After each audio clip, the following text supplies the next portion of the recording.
Hello मेरे प्यारे students. तो आज हम करने जा रहे हैं मैथमेटिक्स की वर्कशीट नंबर 29। ओके। और एक और बात, मैं यहाँ पे आपको एक छोटा सा पॉइंट और बता दूँ कि मैथ्स तो हम नॉर्मली बोलते हैं, पर मैथ्स करेक्ट नहीं माना जाता है, मैथमेटिक्स ही करेक्ट माना जाता है।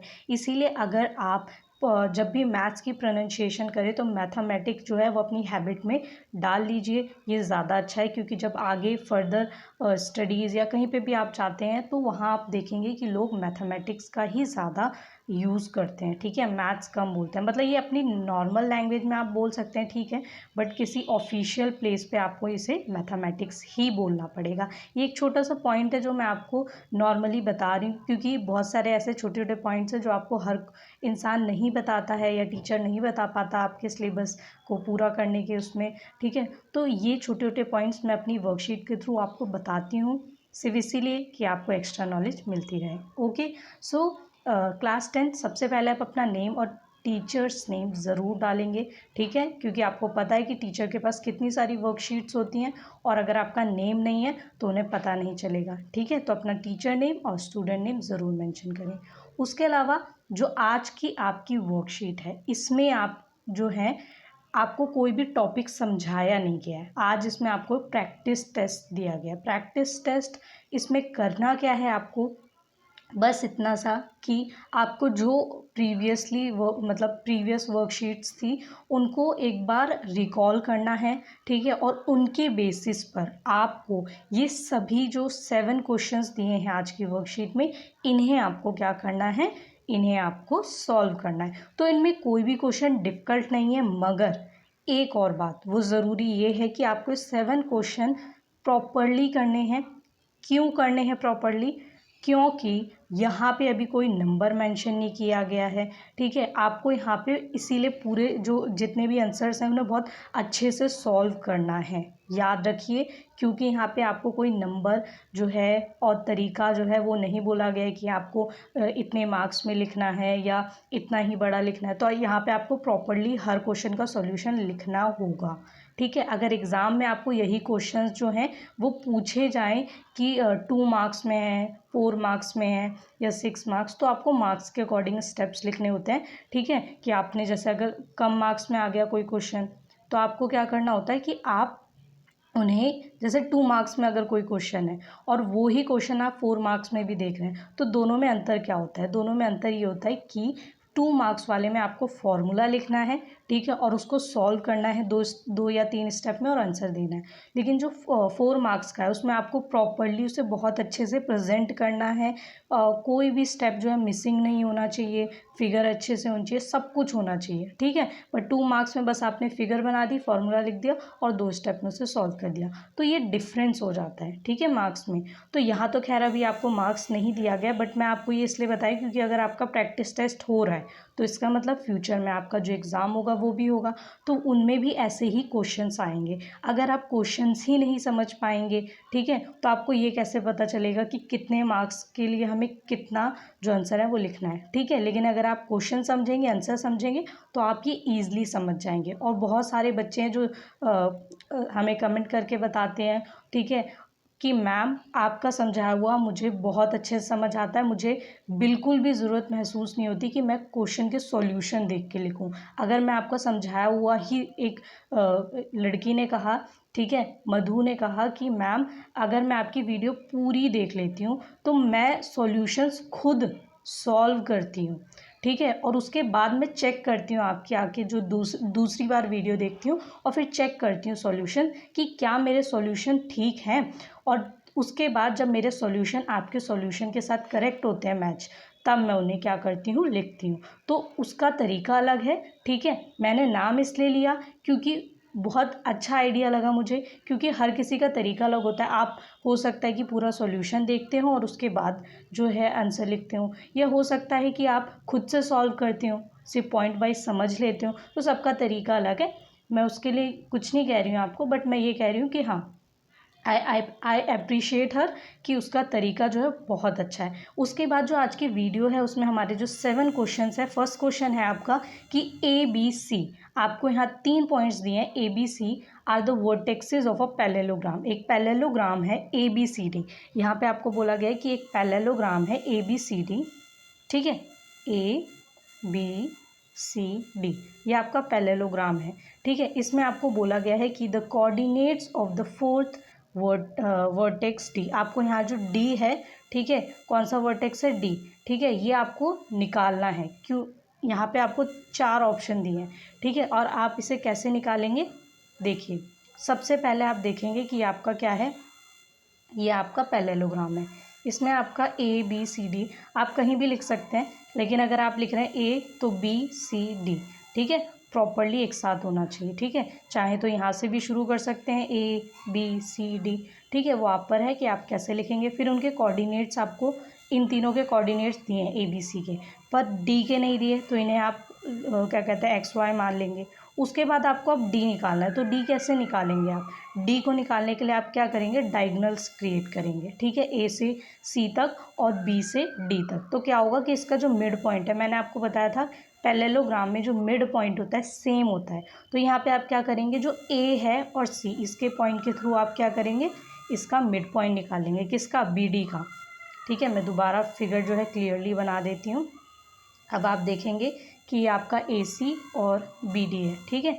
तो आप इसमें क्या करेंगे, आप डायगोनल्स के थ्रू ये पॉइंट निकाल लेंगे, AC जो पॉइंट्स हैं, ठीक है, इन दोनों पॉइंट्स के थ्रू आप इसके कोऑर्डिनेट निकाल लेंगे। अब ये कोऑर्डिनेट निकल जाएगा तो क्या होगा कि आपके पास B तो गिवन है और ये आपने निकाल लिया, तो क्या हो गया, इन दोनों पॉइंट से आप D जो है वो निकाल लेंगे, ठीक है। तो इसमें आपका क्या है कि आपका जो आंसर है वो आ जाएगा। ये मैं आपको अभी सॉल्व करके दिखाऊंगी किसे सॉल्व कैसे करना है, पर उससे पहले हम सभी क्वेश्चंस को एक बार रीड कर लेते हैं, ओके। उसके बाद जो सेकेंड क्वेश्चन है वो है the points P 4 3 Q -5 -1 and T 2 -2 are vertexes of A। अब PQT ये एक ट्राइंगल है, इसमें आपको बोला गया है कि एक ट्राइंगल है, ठीक है। अब हमें ये नहीं पता है ट्राइंगल है भी कि नहीं है, लेकिन आपको बोला गया है कि एक फिगर है जिसमें 3 पॉइंट्स हैं, ठीक है। तो आपको इन तीनों पॉइंट्स के जो कोऑर्डिनेट्स हैं वो दिए हैं, ठीक है, और आपको बताना है कि ये किस टाइप का जो है ट्राइंगल है। तो किस टाइप का ट्राइंगल है या ट्राइंगल नहीं है, ये आपको कैसे पता चलेगा, जब आप इसे सॉल्व करेंगे, ठीक है। तो अगर आपके पास 3 पॉइंट है, आप इन्हें सॉल्व करेंगे तो इससे पता चलेगा। तो ये भी हम सॉल्व करके देखेंगे। और थर्ड क्वेश्चन समझ लेते हैं। यहाँ पे आपको बोला गया है कि the distance between the points, आपको बोला गया है कि 2 पॉइंट्स हैं, ठीक है, और 2 पॉइंट्स के बीच का आपको क्या पता लगाना है, यहाँ पे डिस्टेंस, ठीक है। आपके पास ये 2 पॉइंट्स हैं, ठीक है, the distance between the points, ठीक है। अब आपको ये इसके जो कोऑर्डिनेट्स हैं ये गिवन है, ठीक है, A और 2A -A और A, ठीक है, ये दोनों कोऑर्डिनेट्स आपको गिवन है। अब आपको क्या करना है, इसको मान लेना है, जैसे आपने इसको AB मान लिया, PQ मान लिया, कुछ भी मान लिया, ठीक है। तो जैसे मैंने AB मान लिया, मान लो, ठीक है, तो इसके कोऑर्डिनेट्स आपको पता है। अब आपको इनके बीच का डिस्टेंस निकालना है, तो डिस्टेंस निकालने के लिए क्या करते हैं, डिस्टेंस फार्मूला अप्लाई करेंगे, ओके।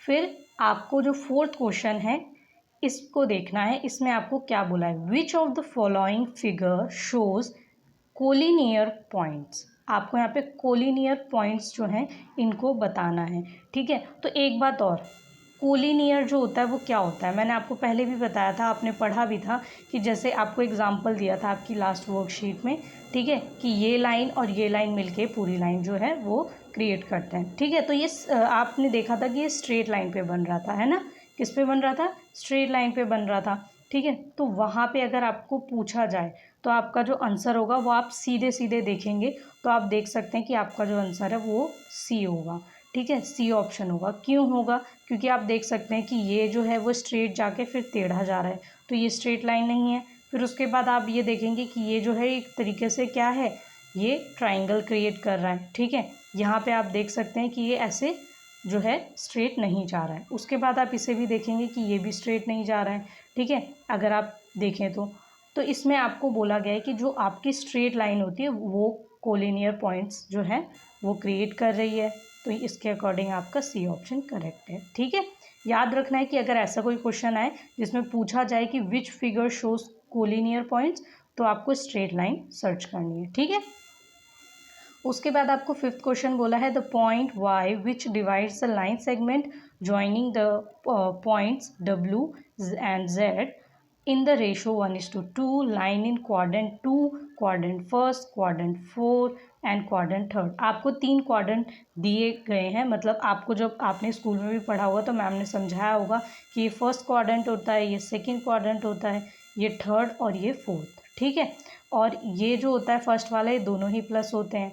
फिर जो दूसरा वाला है उसमें क्या होता है कि जो एक्स होता है वो हो जाता है माइनस, और जो वाई है वो हो जाता है प्लस का, ठीक है। इसमें दोनों ही माइनस के होते हैं। और जो आपका फोर्थ होता है क्वाड्रेंट, इसमें क्या होता है कि जो आपका एक्स है वो प्लस का होता है और वाई माइनस का होता है, ठीक है। ये अकॉर्डिंग टू आपकी जो पॉजिटिव लाइन होती है इसके अकॉर्डिंग होता है कि आपका एक्स जो है यहाँ पर पॉजिटिव होता है और जो वाई है वो भी यहाँ पे पॉजिटिव होता है। पर यहाँ आते हैं तो एक्स नेगेटिव हो जाता है पर वाई पॉजिटिव होता है, और यहाँ पे क्या होता है कि आपके दोनों ही नेगेटिव हो जाते हैं। जो ये वाली लाइन है इसमें क्या होता है कि आपका जो वाई है वो नेगेटिव होता है पर एक्स पॉजिटिव होता है, ठीक है। तो इसके थ्रू आपको ये सॉल्व करके बताना है कि जो y है आपका, ठीक है, वो क्या कर रहा है, वो डिवाइड कर रहा है किसे। आपको बोला गया है the point y which divides the line segment joining the point w and z, ठीक है। w z जो है ये एक लाइन है, w और z, ठीक है। इन्हें y क्या है, डिवाइड कर रहा है। क्या कर रहा है y, डिवाइड 1:2 के रेशो पे, 1:2 के रेशो पे। और इनके पॉइंट्स आपको गिवन है, ठीक है। आपको यहाँ पे क्या निकालना है, y को निकालना है, और y की वैल्यू निकल जाएगी तो आपको पता चल जाएगा कि ये प्लस में है, माइनस में, किस में, ठीक है, कौन से क्वाड्रेंट में आ रहा है। तो यहाँ पे आप एक्स वाई से लेट कर लेंगे, ठीक है, स्मॉल एक्स वाई, ओके।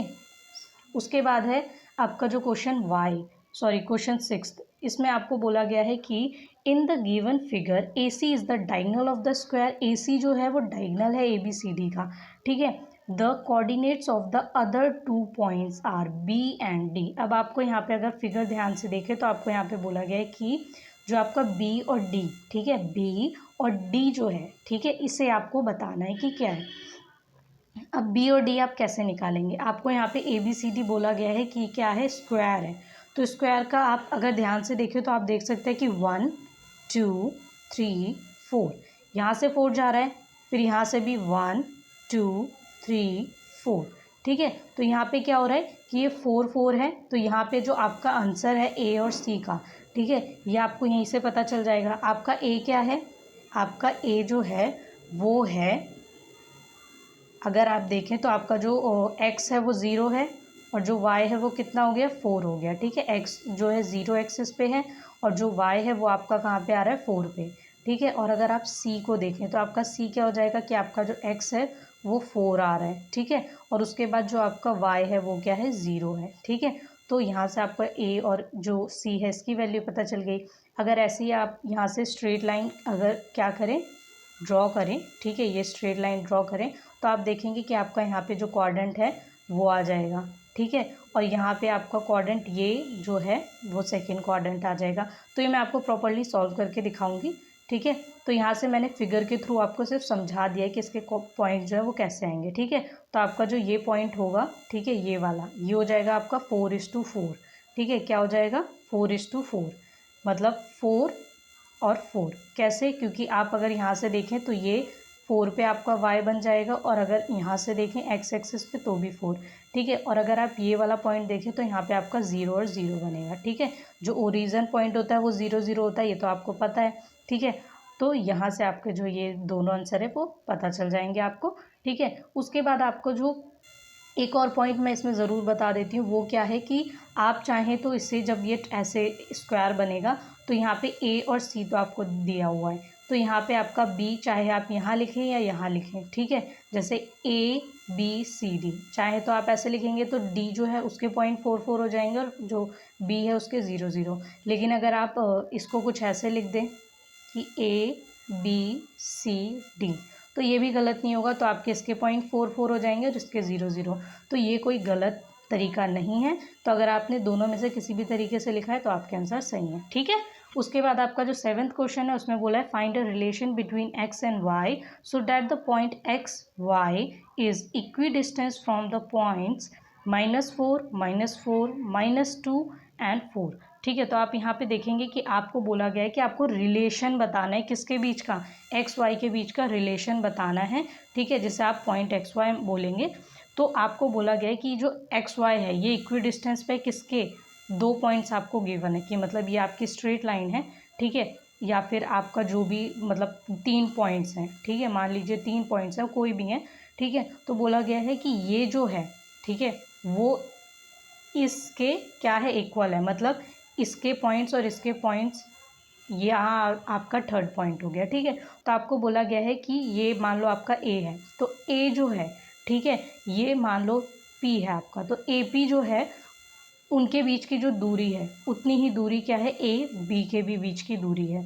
ठीक है, तो इक्वी डिस्टेंस का मतलब आपको मैंने पहले भी समझाया, लेकिन फिर भी मैंने रिवाइज करवा दिया कि अगर आप इसे रिकॉल करें तो आपको फिर से याद आ जाए। ठीक है, और उसके बाद अब हम आ जाते हैं नेक्स्ट पेज पे, जहाँ हम इसे सॉल्व करेंगे सभी क्वेश्चंस को।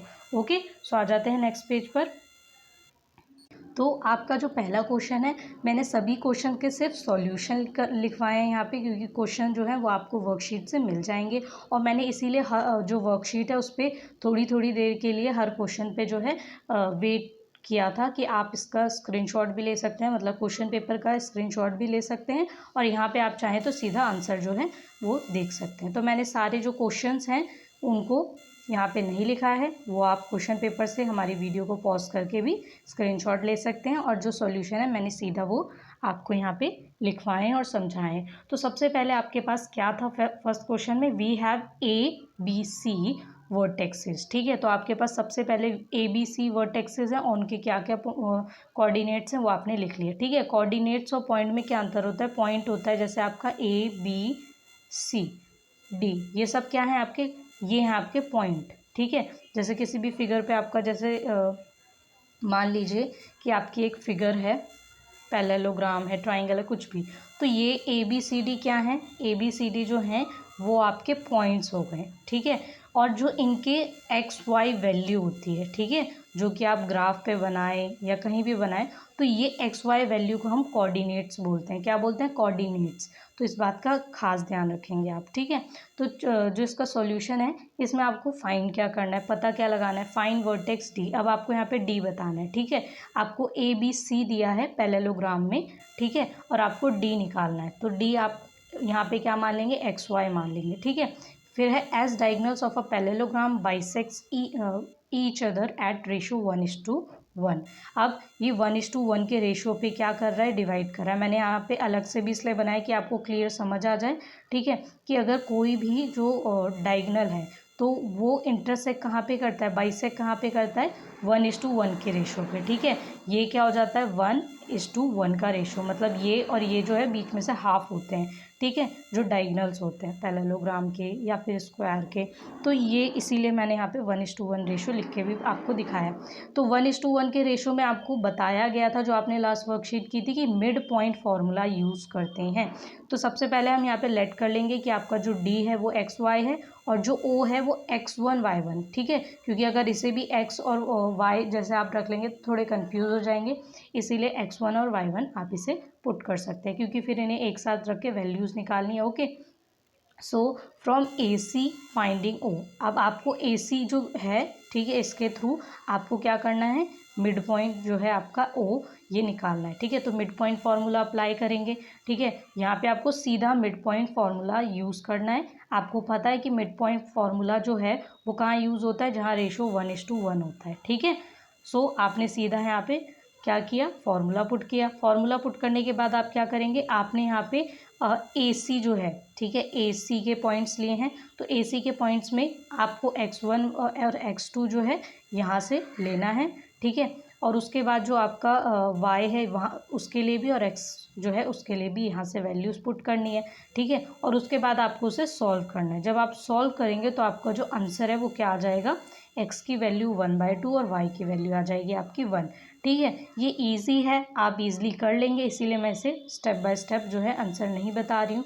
मैंने आपको फॉर्मूला बता दिया और बता दिया कि वैल्यू कैसे पुट करनी है। ठीक है, और ये दोनों जो हैं आप चाहें तो सिर्फ इतनी फिगर बनाएं तो भी काफ़ी है। ये मैंने आपको एक्स्ट्रा समझाने के लिए बनाई है। अगर आप बनाते हैं इस फिगर को तो आपके लिए और अच्छा है, ठीक है।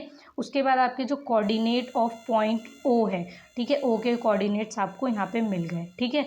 x1 y1 आपका जो है वो निकल गया। और एक और बात, यहाँ आप देखेंगे कि x लिखा है, यहाँ y लिखा है, ठीक है, यहाँ पे x1 x2, ठीक है। तो यहाँ पे आपको फॉर्मूले के अकॉर्डिंग पुट करनी है वैल्यूज़, ठीक है। जब आपकी ओ की वैल्यू आ जाएगी, आपको पता है कि आप ओ निकाल रहे हैं, तो आपका जो एक्स वाई निकला था वो x1 और y1 आपने निकाला है ना, तो फिर आप उसमें पुट करेंगे वैल्यू, ठीक है। तो इसीलिए मैंने यहाँ x1 और y1 लिखा और यहाँ पे xy लिखा हुआ है, ठीक है। तो इसमें कंफ्यूज नहीं होना है, ठीक है। उसके बाद बोला है now from diagonal B D finding vertex D by using mid point formula. अब आपको जो डी है वो मिड पॉइंट फार्मूला जो है उसको यहाँ पे भी अप्लाई करना है और सॉल्व करना है, ठीक है। क्योंकि आपके पास अगर ये वाला पॉइंट और ये पॉइंट है तो आप क्या कर सकते हैं, थर्ड पॉइंट निकाल सकते हैं ना। तो ऐसे ही यहाँ पे आपको जो बी है और ओ है, ठीक है, ये दोनों दिए हैं तो आप इससे डी निकाल लेंगे, ठीक है। तो कोई भी 2 पॉइंट दिए हैं और थर्ड नहीं दिया तो आप इजीली उसको निकाल सकते हैं। तो यहाँ भी आप मिड पॉइंट फार्मूला पुट करेंगे और मिड पॉइंट फार्मूले के थ्रू आप क्या करेंगे, आप वैल्यू निकाल लेंगे डी की। तो आप देखेंगे कि मैंने मिड पॉइंट फार्मूला जो है वो यूज़ किया है और उसमें जो एक्स, ठीक है, और जो वाई होता है आपका, ठीक है, उसकी जो वैल्यू है, ठीक है, 1/2 और 1 जो हमने ओ की वैल्यू निकाली है वो हमने पुट की। उसके बाद हमने यहाँ पे बाकी आप देख सकते हैं कि हमने बी की वैल्यू पुट की है। डी जो है हमारा वो x2 और y2 एज इट इज़ वैसे ही लिखेंगे और जब आपकी वैल्यू आ जाएगी तो वो आ जाएगी डी की वैल्यू, ठीक है। तो coordinate of point D XY वो आपका आ गया -2 और 1, ठीक है। सो आपका आंसर क्या हो गया, जो आपका क्वेश्चन है उसके अकॉर्डिंग डी जो है आपका आंसर हो गया डी जो आपको दे रखा है, ठीक है, -2 और 1। ऐसे ही मैंने जो सेकंड क्वेश्चन है इसको आप देखेंगे कि वी हैव पॉइंट, आपको पॉइंट्स दिए गए हैं, ठीक है, तीनों पॉइंट्स हैं, वर्टेक्सेस जो हैं आपके वर्टिसेस। तो आप यहाँ देखेंगे, सो बाय यूजिंग डिस्टेंस फार्मूला, आपको डिस्टेंस फार्मूला यूज़ करना है, PT TQ और QP निकालना है, ठीक है, मतलब तीनों साइड्स निकालनी है। डिस्टेंस फार्मूला एक ही बार लिख सकते हैं, सबसे पहले अगर आप लिखते हैं और फिर उसी फार्मूले को बार बार अप्लाई कर रहे हैं तो एक बार भी लिखेंगे तो भी कोई प्रॉब्लम नहीं है, ठीक है। लेकिन अगर आप स्टेप्स चेंज कर रहे हैं, फिर हर स्टेप पे अलग अलग फार्मूला यूज़ कर रहे हैं तो फार्मूला लिखना ज़रूरी होता है, ठीक है। तो यहाँ हम सेम फार्मूला सब में यूज़ करेंगे तीनों में, इसीलिए आप एक बार सबसे ऊपर डिस्टेंस फार्मूला लिख देंगे। और यहाँ पे इसलिए मैंने PT TQ और QP लिखा है कि इनके जो इन तीनों पे आपको डिस्टेंस फार्मूला अप्लाई करना है, ठीक है। अब आप यहाँ देखेंगे कि डिस्टेंस फार्मूला में आपने वैल्यूज़ पुट की, ठीक है, P और T की, ठीक है। तो आपको यहाँ पे याद रखना है कि x2 जो है उसको माइनस करना है x1 से, तो वैल्यूज़ को ध्यान से लिखें, ठीक है। कुछ लोग क्या करते हैं, फार्मूला तो सही लिखता है पर x1 की जगह x2 और x2 की जगह x1, ये नहीं करना है। खैर ब्रैकेट को सॉल्व करने के स्क्वायरिंग होने के बाद तो पॉजिटिव हो जाता है, पर ये रूल आपको नहीं भूलना है क्योंकि प्लस माइनस की जो वैल्यूज़ होती हैं इनमें अगर आप यहाँ पे आदत डालेंगे तो आगे फ्यूचर में जो है आपको प्रॉब्लम होगी जब आप नेक्स्ट क्लास में इससे रिलेटेड क्वेश्चन करेंगे, ठीक है।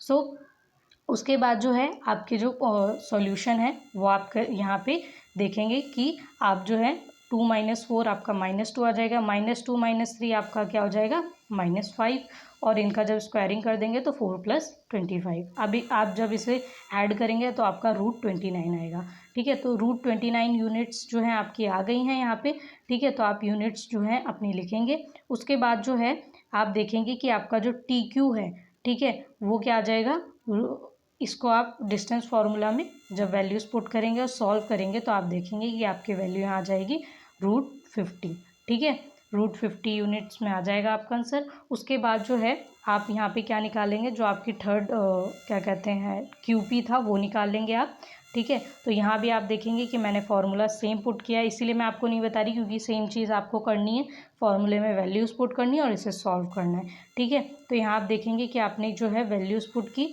और वैल्यूज़ पुट करने के बाद आपका आंसर क्या आ गया, √97। तो अब यहाँ पे आप अगर ध्यान से देखें तो आप देखेंगे कि तीनों की वैल्यूज़ अलग आई हैं।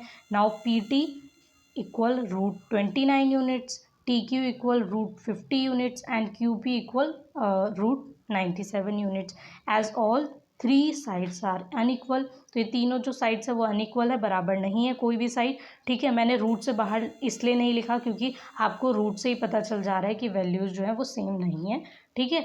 सो इसीलिए मैंने इसे ऐसे ही एज इट इज़ लिखा है। आप चाहें तो एक और स्टेप कर सकते हैं इसका सॉल्व करके, और चाहे तो यहीं तक भी काफ़ी है।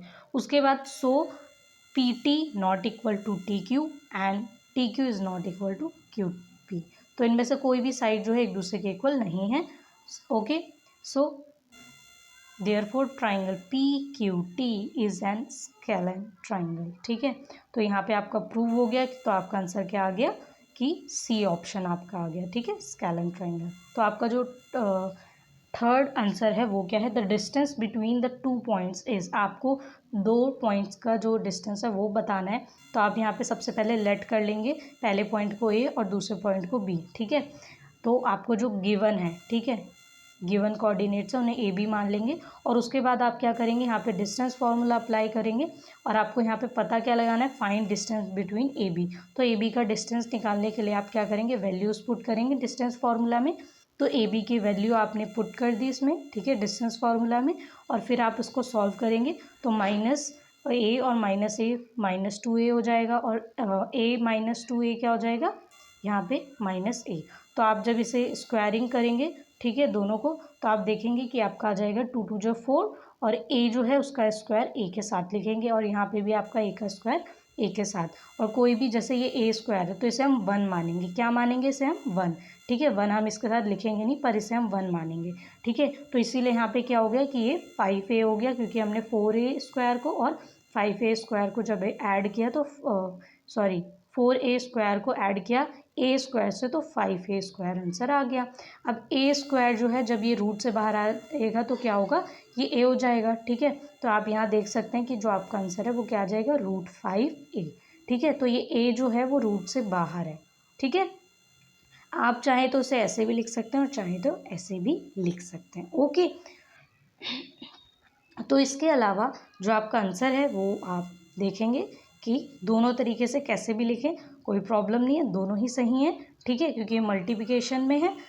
ओके, तो अब हम आ जाते हैं नेक्स्ट स्टेप पर, वो है आपका फोर्थ सॉल्यूशन। ये बहुत छोटा सा सॉल्यूशन है, option C is correct answer. ठीक है, सी करेक्ट है, क्यों, आपको रीज़न भी देना है। ठीक है, अपनी कॉपी में लिखेंगे तो रीज़न ज़रूर लिखेंगे। रीज़न है कि collinear points are points that lie on a line.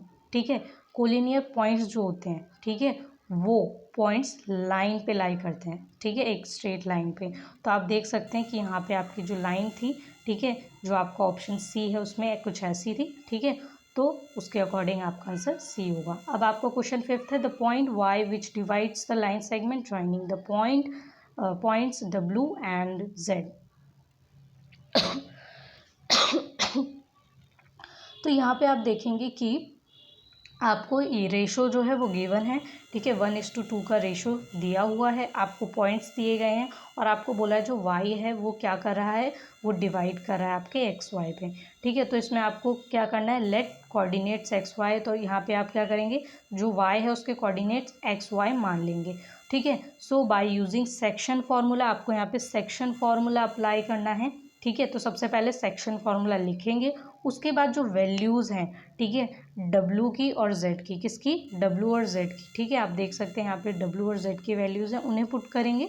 ठीक है, और उन्हें पुट करने के बाद जो है आप उनका सॉल्यूशन करेंगे। तो आप देखेंगे कि 7 1 जो है 7, और 2 को मल्टीप्लाई करेंगे -5 से, तो क्या आ जाएगा आपका आंसर 10, और प्लस माइनस माइनस हो जाएगा, तो आपका यहाँ पे माइनस आ जाएगा। उसके बाद 1 1 को जब मल्टीप्लाई करेंगे तो 1, और 2 × 4, ठीक है, तो ये 8 आ जाएगा। और जब आप 7 - 10 करेंगे तो यहाँ पे 3 आएगा, और बड़े नंबर का साइन आएगा तो -3। Okay, so 8 + 1 is 9। ठीक है, और आप जब इन्हें क्या करेंगे, कट कर देंगे, तो आप देखेंगे कि x इक्वल -3/3, तो x जो कैंसिल हो जाएगा। ठीक है, 3 से 3 कैंसिल हो जाएगा, और 9 से जो है 3 कैंसिल होगा, तो आपका जो x है उसकी वैल्यू आ जाएगी -1 में। ठीक है, और इसकी वैल्यू आ जाएगी 3। ठीक है, तो यहाँ पे अगर आप वैल्यूज़ देखें तो आपको क्या है कि नाउ पॉइंट्स y, ठीक है, y के जो एक्स वाई कोऑर्डिनेट्स हैं वो आपके निकल गए क्वाड्रेंट सेकेंड में। ठीक है, क्योंकि आप अगर ध्यान से देखें तो आपका पॉइंट जो है वो कहाँ बन रहा है, आप ध्यान से देखें तो आपका पॉइंट यहाँ बन रहा है। ठीक है, ये -1 जो है वो यहाँ जाएगा, और जो 3 है वो यहाँ जाएगा, तो आपका पॉइंट यहाँ बन रहा है। ठीक है, तो आपका ये कहाँ पे आ रहा है, सेकंड क्वाड्रेंट में, और ये क्या है, ये है आपका सेकंड क्वाड्रेंट जो आपका एक्स है वो माइनस में है और जो वाई है वो प्लस में है, ठीक है। ओके, सो अब आ जाते हैं हम नेक्स्ट क्वेश्चन पर।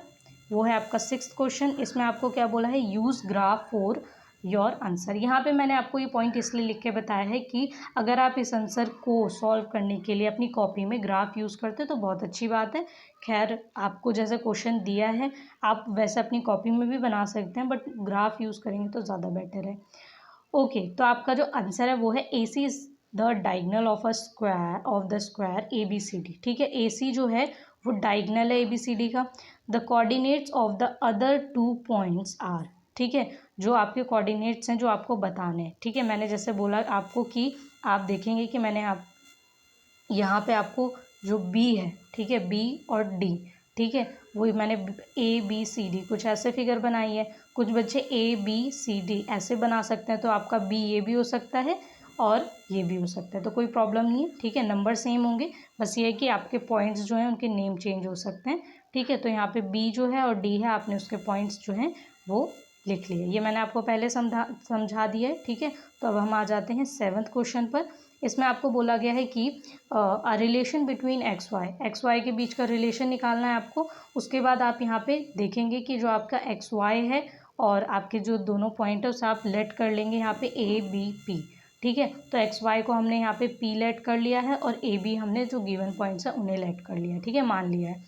उसके बाद आपको बोला गया है फ्रॉम डिस्टेंस फार्मूला। अब डिस्टेंस फार्मूला आपको यूज़ करना है, तो A P equal P B, ठीक है। आप चाहें तो पहले ए पी जो है उसको लिखें और फिर पी बी को लिखें और उसके बाद दोनों को एक साथ लिखें, और चाहें तो डायरेक्ट लिखें। मैंने आपको डायरेक्ट इसलिए लिखवाया क्योंकि बार बार उतनी मेहनत करने से बेटर है सीधा आप चाहें तो ऐसे ही लिख सकते हैं। तो आपको ए पी और पी बी जो है, ठीक है, यहाँ पे क्या करना है, जो वैल्यूज़ हैं उनकी पुट करनी है, ठीक है। तो आप देखेंगे कि मैंने पहले फार्मूला लिखा है, ठीक है। डिस्टेंस फार्मूला लिखने के बाद मैंने वैल्यूज़ पुट किए हैं यहाँ पे, और वैल्यूज़ पुट करने के बाद आप देखेंगे कि मैंने स्क्वायरिंग बोथ साइड किया है। तो स्क्वायरिंग बोथ साइड से क्या होगा कि रूट जो है रूट से कैंसिल हो जाएगा, रूट से क्या हो जाएगा, कैंसिल हो जाएगा। उसके बाद आप यहाँ देखेंगे कि वैल्यूज़ पुट करने के बाद ये माइनस माइनस यहाँ प्लस हो गया, माइनस माइनस यहाँ भी प्लस हो गया, ठीक है। और यहाँ पे जब इसे सॉल्व करेंगे तो वो आगे नेक्स्ट स्टेप में देखेंगे, ठीक है।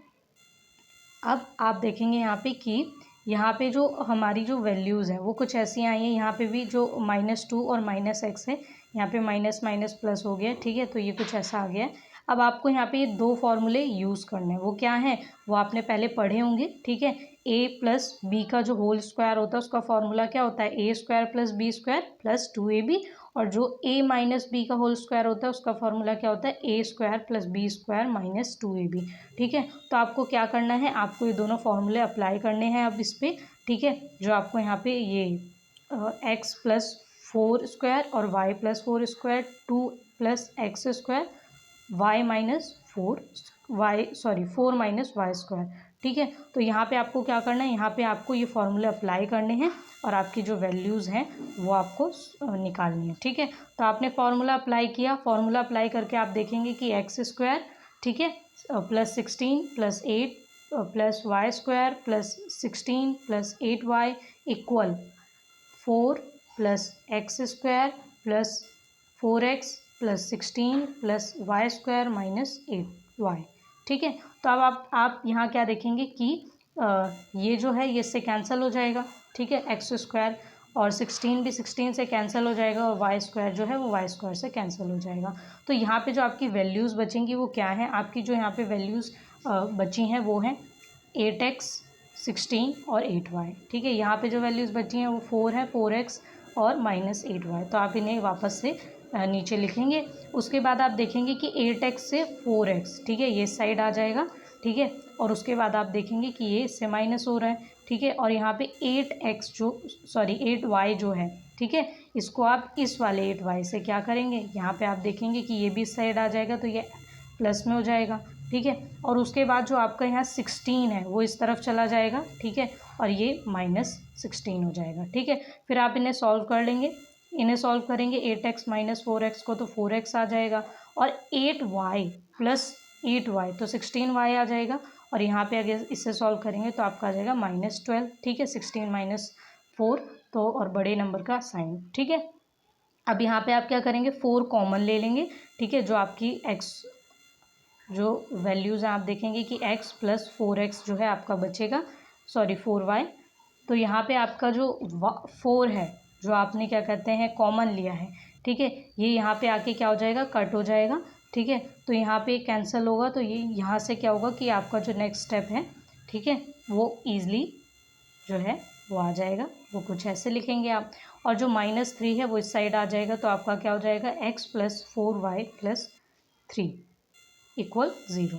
सो आपको यहाँ पे नोट क्या करना है, note that we only have to give relation between x and y and not to solve it. आपको यहाँ सिर्फ रिलेशन बताना है कि क्या रिलेशन है, ठीक है, एक्स वाई का। तो आपका रिलेशन जो है वो कुछ ये आया है, x plus Y 4y plus 3 equal 0, ठीक है। और यहाँ पे सॉल्व करने को नहीं बोला है कि एक्स वाई की वैल्यू निकालो, इसीलिए जो है आप सिर्फ रिलेशन बता के यहीं तक इसे छोड़ देंगे। अगर आपको इसको बोला जाता, हो सकता है फ्यूचर में आपसे पूछ लिया जाए कि इनके बीच का जो रिलेशन है उसके साथ साथ उनके पॉइंट्स भी बताओ, ठीक है। तो आप क्या करेंगे, तो आप इसके अलावा एक्स वाई के रिलेशन के अलावा आप जो हैं ये जो है नेक्स्ट स्टेप जो है इस पर ऐसे कुछ जाएंगे कि we can also solve it further, ठीक है। तो आप इसको सॉल्व करेंगे तो सबसे पहले आप जैसे y है तो आप y की वैल्यू निकाल लेंगे, फिर ऐसे ही आप जो है उसको आगे सॉल्व करेंगे। बट ये हमारा टॉपिक नहीं है, मैंने ये आपको एक्स्ट्रा समझाने के लिए मैं हमेशा जो 1-2 पॉइंट्स हैं जो उससे रिलेटेड होते हैं इसलिए समझा देती हूँ, क्योंकि अगर फ्यूचर में उससे रिलेटेड ये क्वेश्चंस आएँ या पॉइंट्स आएँ तो आप इसे ईजिली समझ सकें और सॉल्व कर सकें, ठीक है। आपको ये ना हो कि आप वहाँ जाके स्टक हो जाएं कि अरे मैंने यहीं तक तो किया था, इसके आगे का तो प्रोसेस मुझे आता ही नहीं है, तो वो चीज़ ना हो, ठीक है। क्योंकि एग्ज़ाम में बहुत बार ऐसा होता है कि आपने जहाँ तक समझा है आप वहाँ तक सॉल्व कर लेते हैं और आगे जाके आप स्टक हो जाते हैं, रुक जाते हैं, तो आपके वो मार्क्स और वो पॉइंट जो हैं वो वहीं पे छूट जाते हैं। तो इसीलिए वो छूटे ना, वो आप जो है ईजिली समझ जाएं, इसलिए मैंने आपको ये पॉइंट्स बताएं। और उसके अलावा स्टूडेंट्स, अगर आपको ये सभी नोट्स जो हैं जो हम रिटन फॉर्मेट में आपको प्रोवाइड करवाते हैं चाहिए, तो आप हमारे टेलीग्राम चैनल को ज्वाइन कर सकते हैं, मुदिता IAS वॉरियर, जहाँ पे आपको रिटन आंसर सभी प्रोवाइड किए जाते हैं, ठीक है। और बहुत सारे बच्चे जो हैं इसका प्रॉफिट ले रहे हैं, आप भी चाहें तो हमें ज्वाइन कर सकते हैं। वीडियो के नीचे डिस्क्रिप्शन में भी हमारे टेलीग्राम चैनल का लिंक दिया हुआ है। बहुत सारे बच्चे बहुत मेहनत कर रहे हैं अपनी पढ़ाई को लेके, क्योंकि ये सभी वर्कशीट आपको यूं ही नहीं दिए जा रही हैं, ये आपकी बुक पे बेस्ड है, NCERT बुक पे बेस्ड है। तो उनके अकॉर्डिंग अगर आप देखें तो फ्यूचर में अगर इनसे रिलेटेड आपका जो एग्ज़ाम है, टेस्ट है, कुछ भी होगा, ठीक है, क्योंकि अभी आपको भी नहीं पता, हमें भी नहीं पता, लेकिन इतना तो पता है कि अगर आपको ये वर्कशीट जो है करवाई जा रही हैं तो इनका कुछ ना कुछ प्रॉफिट तो होगा ही आपको, आप कुछ ना कुछ समझेंगे, और उसके अलावा आपको फ्यूचर में इनसे रिलेटेड क्वेश्चन ज़रूर पूछे जाएंगे। तो ये हर एक क्वेश्चन NCERT का जो है बहुत ज़रूरी होता है, ठीक है। So okay students, bye bye.